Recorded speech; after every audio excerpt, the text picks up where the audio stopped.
नमस्कार साथियों, मैं राहुल देव लवानिया। साथियों, कल हमने एनएलपी के विषय में थोड़ी सी इंट्रोडक्टरी चर्चा की थी और उसकी कुछ मूल अवधारणाओं के विषय में डिस्कस किया था। आज उसी डिस्कशन को आगे बढ़ाते हुए हम माइंड बॉडी कनेक्शन यानी शरीर और मन के बीच में क्या संबंध है, यह चर्चा करेंगे। देखिए साथियों, शरीर और मन दोनों एक ही सिस्टम के दो हिस्से हैं। कल भी हमने इस पे थोड़ा सा बोला था, कंप्यूटर हार्डवेयर और सॉफ्टवेयर का एक एग्जांपल दिया था। तो हम इसी चीज को आज हम आगे बढ़ा रहे हैं कि कैसे मन की दशा शरीर पे असर करती है और शरीर की दशा मन पे असर करती है। जब भी मन में कुछ गलत चल रहा होता है तो उसका असर शरीर पर दिखाई देता है, और जब भी शरीर में कुछ गलत होता है तो उसका असर मन पे होता है। इस बात को हम सभी महसूस करते हैं, सभी जानते हैं, और इसी वजह से एक आम धारणा बन चुकी है हमारे समाज में कि पहले मन को बदलो तो शरीर अपने आप बदल जाएगा। लेकिन ऐसा नहीं है। मन को बदलने के बजाय हमको मनोदशा यानी स्टेट को बदलने की जरूरत है। मन की स्टेट बदलने की जरूरत है। यदि मनोदशा बदलेगी तभी हमारी प्रोग्रामिंग बदलेगी। जिस प्रोग्रामिंग के विषय में हम बात कर रहे हैं, जो हमारे व्यवहार में उतर चुका है, उसको बदलना है तो पहले हमको अपनी मन की स्टेट पे काम करना पड़ेगा, मनोदशा पे काम करना पड़ेगा। तो यहाँ एक क्वेश्चन उठता है कि ये मनोदशा क्या है, ये स्टेट ऑफ माइंड क्या है। तो स्टेट ऑफ माइंड जो होता है ये कलेक्शन होता है हमारे किसी घटना, उसकी वजह से क्या विचार आया, क्या भावना उठी, क्या इमोशन आया, उस इमोशन पे हमने क्या प्रतिक्रिया दी, और उसकी वजह से शरीर में एनर्जी का लेवल क्या रहा। इस सब का जो कलेक्टिव टर्म है उसको हम मनोदशा कह सकते हैं, उसको स्टेट ऑफ माइंड कह सकते हैं। और यही स्टेट ऑफ माइंड कॉन्फिडेंस का या एक लोअर कॉन्फिडेंस का कारण बनता है। आप इसको ऐसे समझिए कि दो व्यक्ति दोनों में ज्ञान का लेवल समान होता है, समान जानकारी होती है, लेकिन किसी एक स्थिति में एक व्यक्ति बहुत ही अच्छा परफॉर्म करता है। जैसे किसी एक सब्जेक्ट पे दो व्यक्तियों की बहुत ही अच्छी कमांड है और उनको स्टेज पे जाने को बोला जाए, तो एक व्यक्ति के अंदर शुरू में ही एक इवेंट है, कोई क्या कि स्टेज पे जाके बोलना है। अब इसके बाद बोला मैंने थॉट,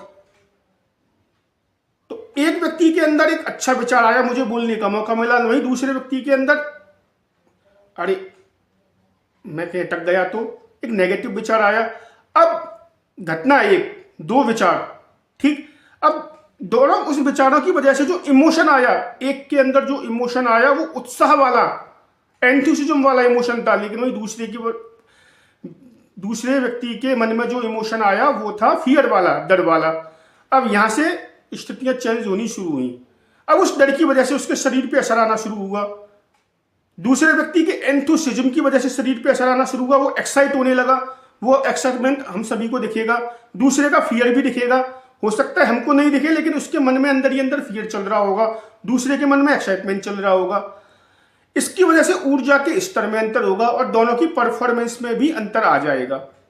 तो हमको केवल मन पे काम करने की जरूरत नहीं। एनएलपी, न्यूरो लिंग्विस्टिक प्रोग्रामिंग में यदि हम अपने बिहेवियर को, अपने पैटर्न्स को चेंज करना चाहते हैं तो केवल और केवल मन पे काम करने की आवश्यकता नहीं है, बल्कि मनोदशा पे काम करने की आवश्यकता है। और मनोदशा कैसे उत्पन्न होती है? This is a collection of thoughts. It is a collection of thoughts arise due to an event, then emotion, then reaction and energy level. किसी भी घटना के कारण हमारे मन में जो विचार उत्पन्न हुआ, उसकी वजह से क्या इमोशन आया, हमने उसको कैसे रिएक्ट किया, और उसकी वजह से क्या रिजल्ट मिला, क्या एनर्जी लेवल रहा, इस सब का जो कलेक्शन होता है उसको हम मनोदशा कहते हैं, स्टेट ऑफ माइंड कहते हैं। और न्यूरो लिंग्विस्टिक प्रोग्रामिंग में हमको माइंड पे काम करने की आवश्यकता नहीं, बल्कि स्टेट ऑफ माइंड पे काम करने की आवश्यकता होती है। कि जैसे भी कोई घटना घटी, उसकी वजह से विचार आया, वही विचार आगे का रिजल्ट तय करता है। जैसे कि मैंने अभी एक स्टेज का एग्जांपल दिया। अब दो व्यक्ति थे, उसमें दोनों के पास समान ज्ञान था, लेकिन एक व्यक्ति कॉन्फिडेंस में था, एक व्यक्ति डर में था। तो जो व्यक्ति डर था उसका रिजल्ट डर में था, उस व्यक्ति का रिजल्ट अच्छा नहीं आया। जो व्यक्ति बहुत ही कॉन्फिडेंस में था उसका रिजल्ट बहुत अच्छा आया। तो जितने भी सफल लीडर होते हैं, जितने भी सफल खिलाड़ी हैं, जो भी अपने फील्ड में सफल होते हैं, तो वो एक अच्छी मनोदशा लेके जाते हैं। आप कल्पना कीजिए, शोएब अख्तर के सामने सचिन तेंदुलकर बैटिंग करने जा रहा है और उसके मन के अंदर या शरीर के अंदर धुलमुल करते हुए या सोचते हुए जाए कि अरे ये तो बहुत तेज गेंदबाज है, मैं इसे कैसे झेलूंगा, तो वो आधा तो गेम वहीं हार जाएगा। वो एक अच्छी मनोदशा लेके जाता है, हर एक लीडर अच्छी मनोदशा लेके जाता है। तो हमको शुरुआत में ही किसी घटना के होते ही सबसे पहले पॉजिटिव साइड पे विचार शुरू करना है। एक एग्जांपल और देता हूं मैं इसी मनोदशा का। मैं किसी ऑफिस में काम करता हूं, डेली मेरी बॉस से बातचीत होती है। बॉस ने किसी दिन मुझे डांट दिया। अब इवेंट क्या हुई, बॉस ने मुझे डांटा या किसी को भी डांटा, कोई भी अपने ऊपर एग्जांपल ले सकता है। तो यहां पे एक थॉट आ सकता है कि बॉस ने मुझे डांटा, मेरी कोई गलती नहीं थी, या बॉस को मुझे सरेआम नहीं डांटना था सभी के सामने। अब ये थॉट आया तो इसकी वजह से इमोशन में क्या आएगा, गुस्सा। फिर जो रिजल्ट आएंगे वो उस इमोशन के कारण आएंगे। अब यहीं पर बॉस ने डांटा, अब आपके अंदर एक थॉट आया कि बॉस मुझे सुधारना चाहते हैं, बॉस मुझसे और अच्छा करना चाहते हैं, या बॉस ने मुझे एक नया काम दिया। एक स्टेट में हमारे अंदर मन में आया कि मैं ही क्यों चुना, मैं ही क्यों करूं, कोई तो काम करता नहीं। वही दूसरी तरफ कि इन सभी लोगों में मैं ही एक ऐसा व्यक्ति हूं जो कि इस काम को कर सकता हूं। दो विचार अलग आए और उस विचार के आने के कारण इमोशन अलग क्रिएट हुए। उस इमोशंस के कारण जो एनर्जी लेवल है बॉडी में वो डिफरेंट होगा और उसकी वजह से रिजल्ट भी डिफरेंट मिलेंगे।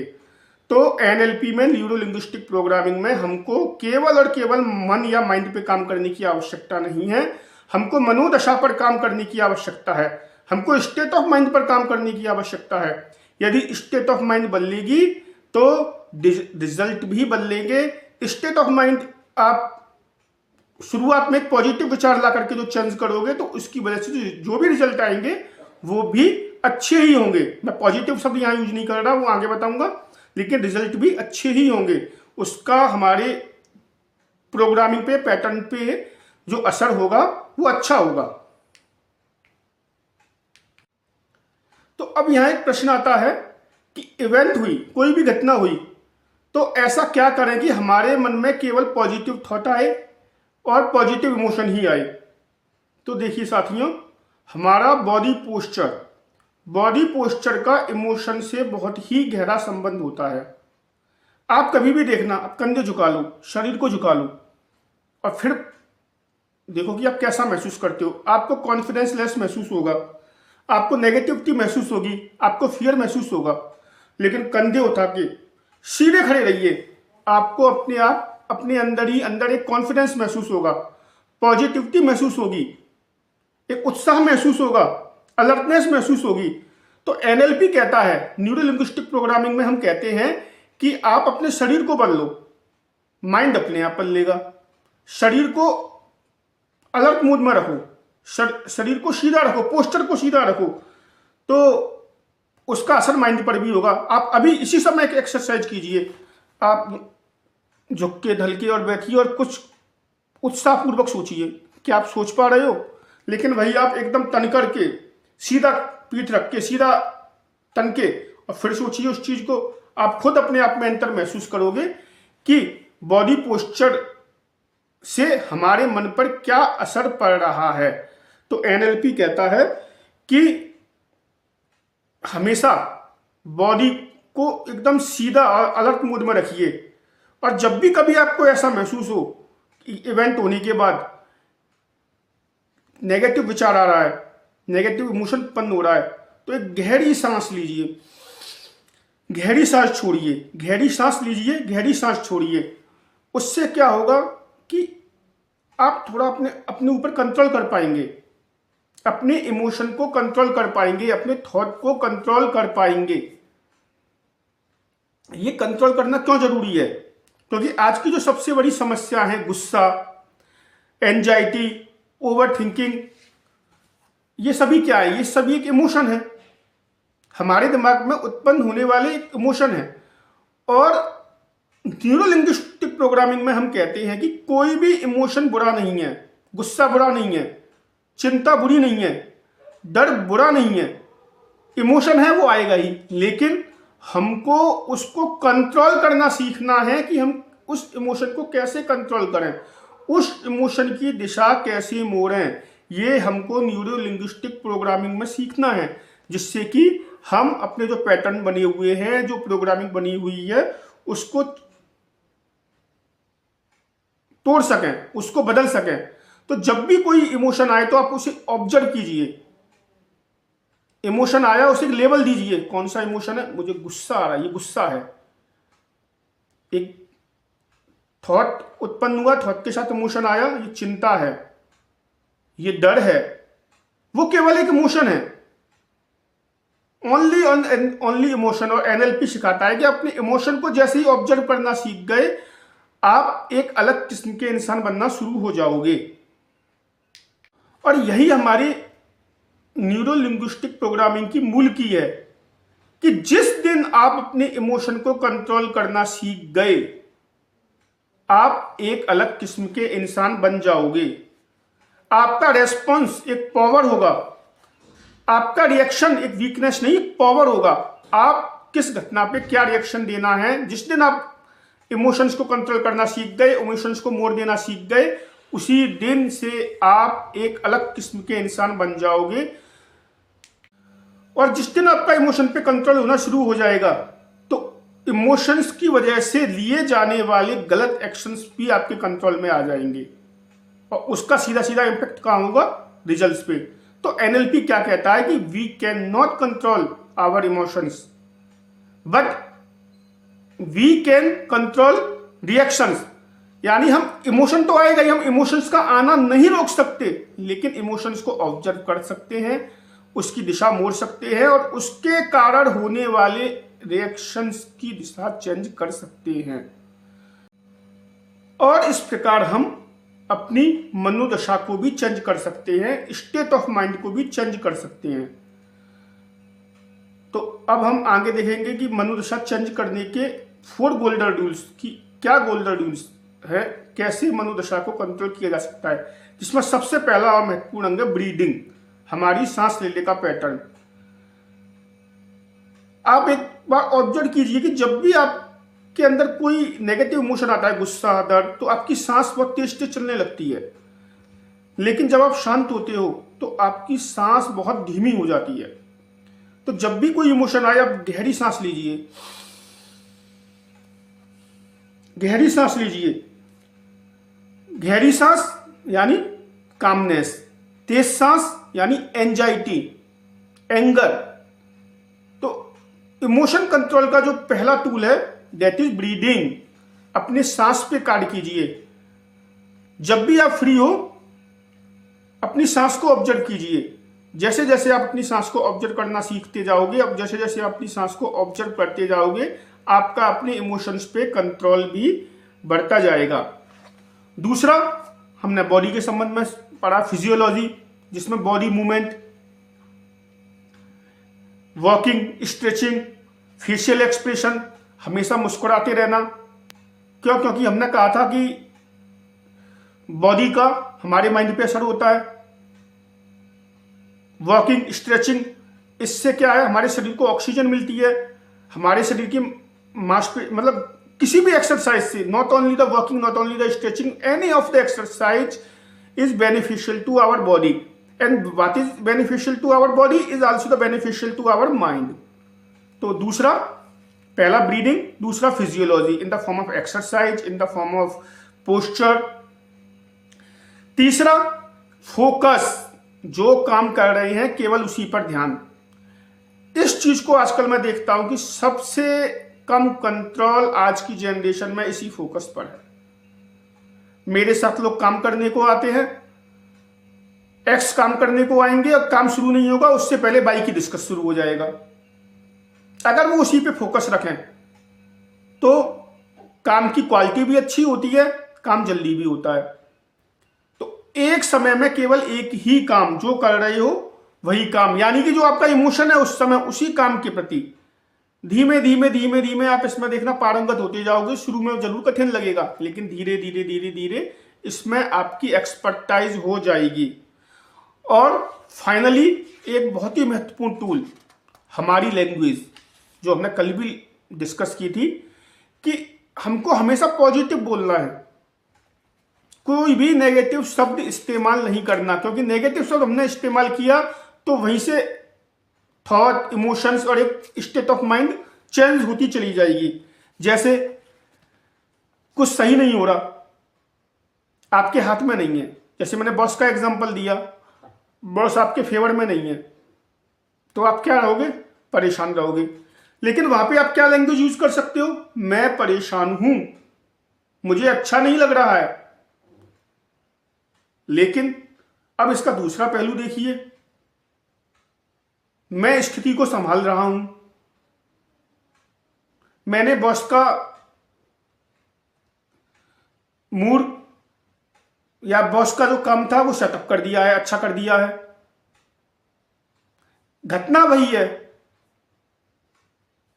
लेकिन आपके शब्द अलग हो गए, और शब्द अलग होते ही आपके मन में जो थॉट्स हैं, आपके जो इमोशंस हैं, उनकी दिशा चेंज हो जाएगी। तो हमेशा अपने शब्दों पे गौर कीजिए, नेगेटिव शब्द बोलने से बचिए। जितना नेगेटिव शब्द बोलने से बचोगे उतना ही आप अपनी प्रोग्रामिंग को, पैटर्न्स को पॉजिटिविटी की तरफ लेते हुए जाओगे।